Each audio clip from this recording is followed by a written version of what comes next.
G'day. We are going to do a face swap today in Photoshop. To start with, you need two images, generally approximately the same size would be great, although you can scale them, and definitely facing the same way. So I got two guys looking the same direction, square onto the camera. So to start with, highlight on both, and then click and drag until you get up here into this gray bar. Let go. They should open, one on each. What we want to do is grab one of them. I'm going to grab the old man. Both of these are available in the links below in the video description. Press Ctrl A to select everything, Ctrl C to copy. Click across to the other man. Press Ctrl V.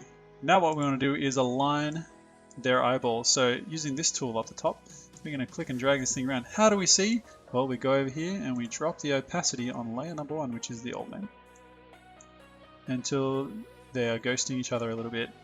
And we zoom in using holding down the Alt key and then scroll wheel. We'll zoom in and out. And then we move it around until the eyes are about right. Now the old man's head is a little bit rotated.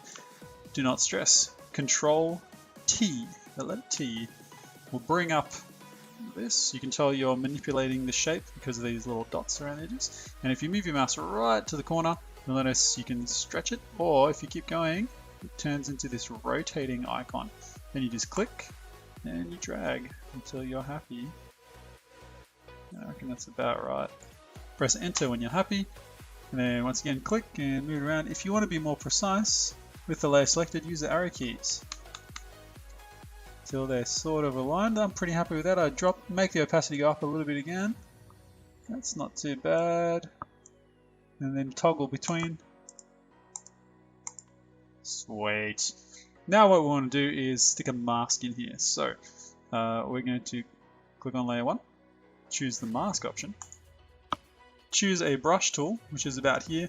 You might need to hold down your mouse button on this one, and it might be one of these different ones. Choose the brush tool and make sure that brush is extremely soft. So hardness could be up here. We want it all the way to the bottom. And then we start coloring. If you start coloring and nothing happens, press X on the keyboard. That'll toggle this over here. You can also toggle this switch. And you should start coloring it in. And as you color, you should see the guy behind appearing.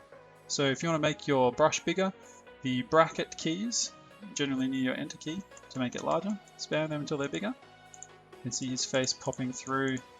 Clearly this guy's head is significantly larger than the other bloke, so maybe my scaling wasn't so great. But we can always go back by pressing X and then recoloring it in where we want. And we can color them in. And as you can see, we are combining the two people, young and old. It's beautiful. That is a simple face swap. There are lots of ways that you can do this, but that's probably the easiest way. Have fun, you can add multiple layers. But that is pretty much it. Thanks for watching.